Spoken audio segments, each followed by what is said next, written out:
What is up, you guys? Coach TJ here, back with another video. Today I want to talk about stringing your face-off stick. So usually face-off guys want to string their stick a specific way to make sure the ball doesn't get caught in the back of the stick when you're exiting and trying to pinch and pop the ball out of your stick. So as you can see here, this is my normal field stick that I use for playing and not facing off. The knots are strung to the outside. So when I push this ball into the back of the net, you can see the knots kind of fall into the head, right? And when I push it out, they go back out, right? So you can see they kind of move, and I can even push them past the sidewall.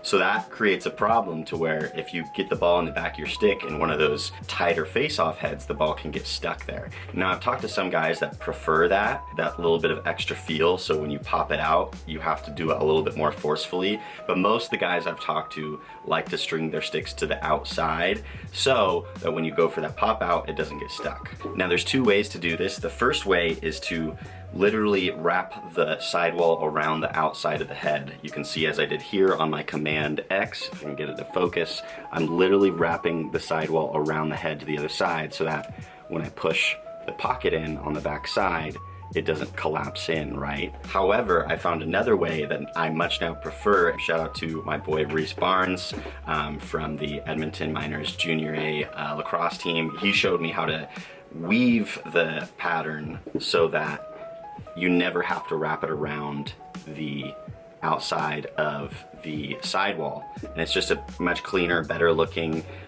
pocket, and it allows you to not sacrifice too much width to still have a general nice clean channel. However, if you do have one of those heads that does have a little bit more of the narrow sidewall holes, like the Command X, as you can see, those are pretty narrow. You can't fit the sidewall through it too many times, which is why I have to use an outside weave pattern rather than the weave pattern that I use on my 2F and my dual. All right, so now I'll actually show you guys how to string the weave pattern. Here is the finished product, so you see what it will look like. It's pretty easy. You do the same thing the entire way down.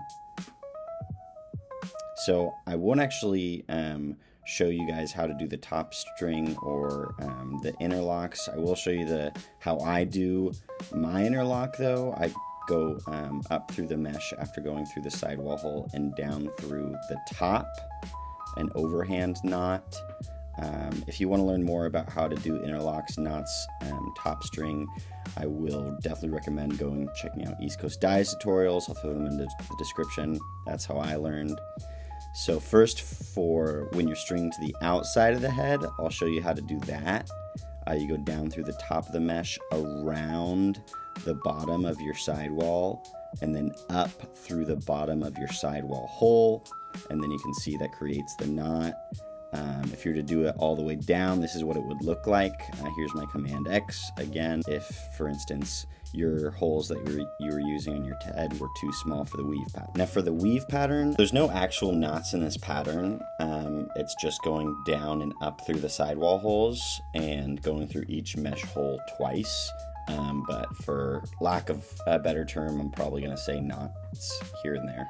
The very first weave, you're gonna go down through the mesh and down 2 sidewall holes, and then up through that first sidewall hole you skipped, and then back up through the mesh. And then after that, you're going to skip one in between each knot.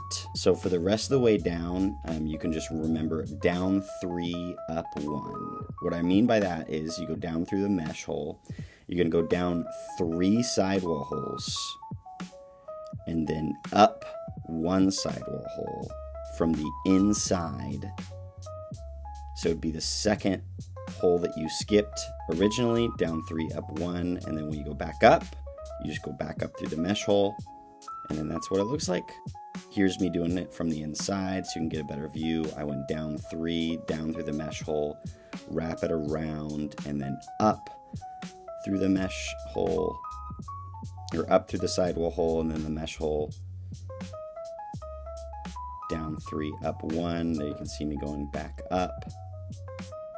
It's pretty straightforward again once you get it down.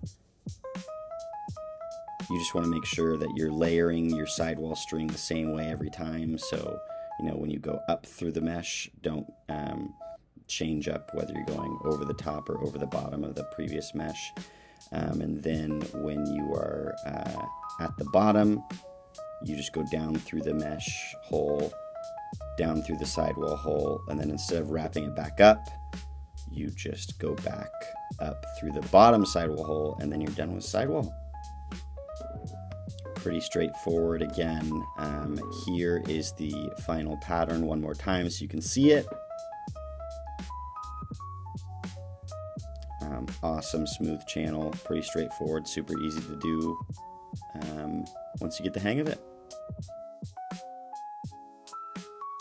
Now, when you're stringing a face-off stick, you want to make sure it's an evenly distributed, nice mid-baggy pocket. You know, if you have too much whip or you'd have too tight of a channel, you know, these heads start to deteriorate and pinch as you break them in more, and it will become a lot less reliable when you're going for those passes or even trying to shoot as a face-off guy. That is why I typically like a mid pocket with a long gradual channel, not too defined, not too crazy or anything, but that long channel allows the ball to roll all the way up the channel and leave before it hits the plastic, because that's one of the biggest problems you have as a face-off guy. The mesh deteriorates as well as the head. The pocket gets too baggy, it starts clipping off the top, and then all your passes and shots are going straight into the ground. Thanks so much for watching my video, guys. I have tons of other videos in the works. Give me a like, subscribe, and comment for a video that you'd like to see in the future. In the meantime, see you later.